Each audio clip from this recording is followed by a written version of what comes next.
I welcome you to the Health Academy of Dr. Golod. And today we have a very interesting video for you. The thing is, when I release various videos, I cover a wide range of topics. We have already discussed many different topics at the Health Academy. And one of the topics that is very popular, which a lot of people watch and are interested in, is the topic of diabetes. But now I don't want to talk about him. I've already filmed and released a video about this. Today I want to talk about something else, about the causes of diabetes. Many people think that the reason is what you eat, a lot of sugar, a lot of sweets. But in reality, the cause is something different. Today we will talk about this. But I want to say that this topic is very sensitive. Because when I release videos about this, I immediately get a ton of objections. People are instantly against it. Why is that?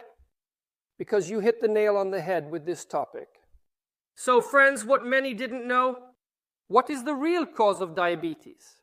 What causes it? The most relevant video? Well then, today we're watching a video about this. Today, I've prepared a very interesting topic for you. This topic relates to a question that was asked of me. I come across a patient who is seeing me for the first time, who has never listened to my videos before and doesn't know my views on medicine. And this patient of mine, he was undergoing an examination, a capillaroscopy, and he tells me that he has diabetes. So friends, pay attention to how to quickly, correctly, and accurately explain to someone why they develop a condition like diabetes and what needs to be done to prevent it. So let's go. We'll break down how it arises, why it occurs, and why diabetes develops. The main thing, friends, is that you don't just hear this, but that you understand it. Look, the whole night, I'm not eating anything. How long is that night? Well, a night is 12 hours. No, I'm not sleeping. I'm not eating. If I had dinner, for example, at 7 and then have breakfast at 7, then it's from 7 to 7. It's been 12 hours. For 12 hours, when I'm not eating, my enzymes aren't being used up. So specifically, bile isn't being used up, which the liver continues to produce and store in the gallbladder. I have bile collecting in my gallbladder all night, and by morning, my gallbladder is full of bile. To help you understand the whole process, the same thing happens with the kidneys and the bladder. All night long, the kidneys produce urine and form the bladder. You remember how full it is in the morning. Just like that, a full gallbladder in the morning, and you need to empty your gallbladder in the morning. Empty the gallbladder. But to empty the gallbladder, you need to eat the food that bile digests. And bile digests fatty food. Bile digests fat. Bile digests fat. So I need to eat fatty food for breakfast in the morning, and the gallbladder is full, so it needs to be completely emptied. I need to eat a lot of fatty food for breakfast. And that's why breakfast should be big in volume and fatty in quality. And if a person does this, then their gallbladder empties, and everything is fine, which supports health. But when a person doesn't have a fatty and big breakfast, then there's a problem. Because bile is not used in the morning, first of all, it stagnates. There will be sand, grains of sand in the gallbladder, and then over time, stones. This is bile, it's alkaline, and it will start to erode and damage the liver, leading to fatty liver disease. There will be pain from an overfilled gallbladder, which is called biliary dyskinesia. This same bile will flow into the pancreas, damaging the pancreas. Pancreatitis. This is one of the factors that leads to the destruction of the pancreas and the development of diabetes. This is the first piece of information about why diabetes occurs. You don't have the right big and a fatty breakfast that will use up the morning bile. The second point we need to understand about diabetes, look, the food we eat is broken down in the digestive system into its components, specifically glucose, amino acids, and fatty acids. And then they are absorbed into the blood through the intestinal villi in the small intestine, and later glucose serves as fuel food for our cells. But glucose floats in a person's blood and glucose enters the cell with the help of a special hormone called insulin. The hormone insulin is produced by the islets, specifically the islets of Langerhans, which are located in our pancreas. What does insulin do? Insulin takes glucose and brings it inside the cell. Insulin takes glucose from the blood and brings it inside the cell so that the cell can use that glucose. And insulin is the conductor that takes glucose from the blood into the cells so that the cells can use that glucose. Diabetes, guys, is when sugar stays in the blood because there isn't enough insulin, or it doesn't work properly, or it works poorly. Lack of insulin, there is little insulin, and then not all the glucose from the blood gets into the cells. Not all of it from the blood gets into the cells. And that's why there are two processes. The first one we see. The second process we don't see, but it's scary. The first one we see is that glucose remains in the blood, and we measured it. We measured it. The glucose should be up to 6, but it's going to be 12. So glucose is elevated in the blood. This is what we see. And what we don't see, and what's scary, is that the cells that were supposed to consume this glucose are left hungry. They didn't eat.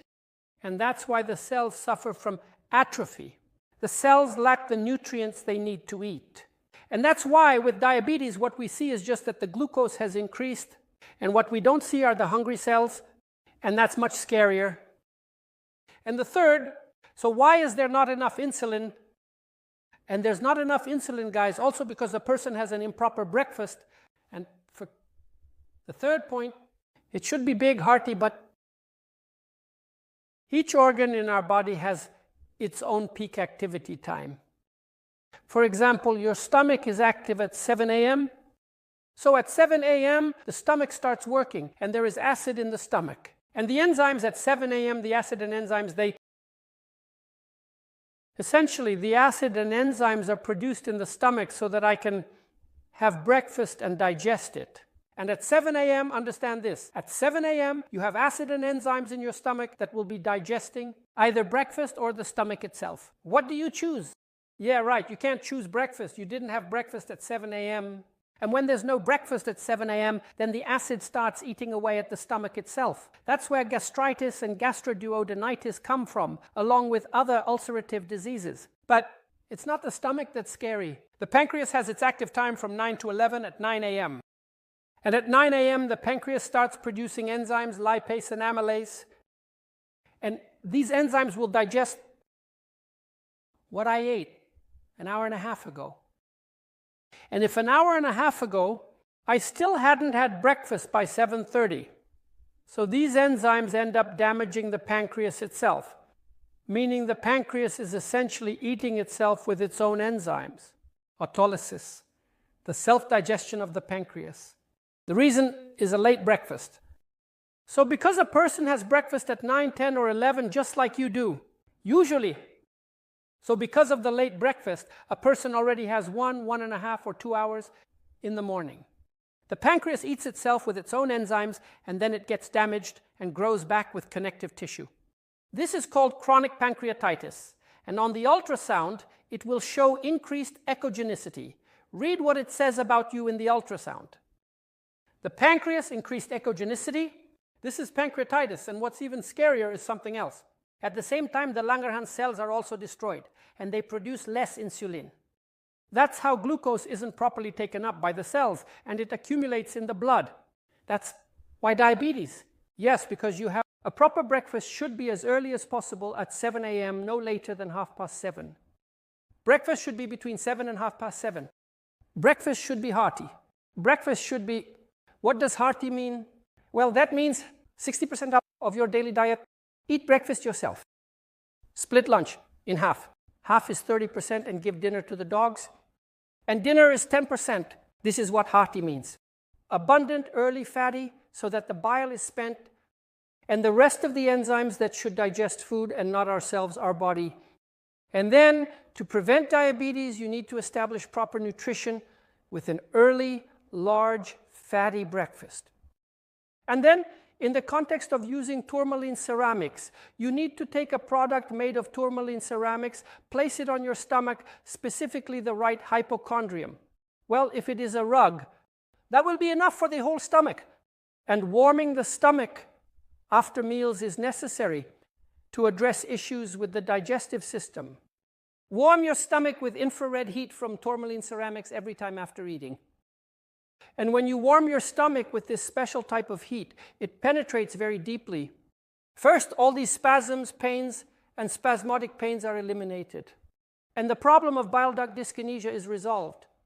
The sphincter spasms relax, the spasms are eliminated, and bile flows out freely. All of this solves the problem of bile stagnation. Second, because you're warming your stomach, the blood vessels expand, more blood flows to the organs and glands of the digestive system, and the glands produce more and better enzymes.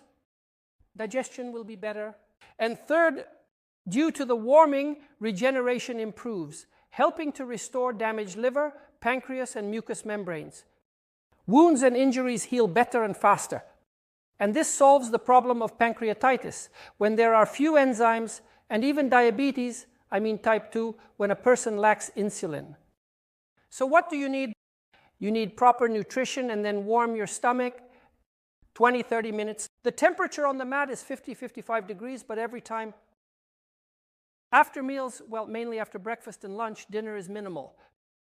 Here you go. Look, friends, a short, quick explanation of the process, why diabetes occurs.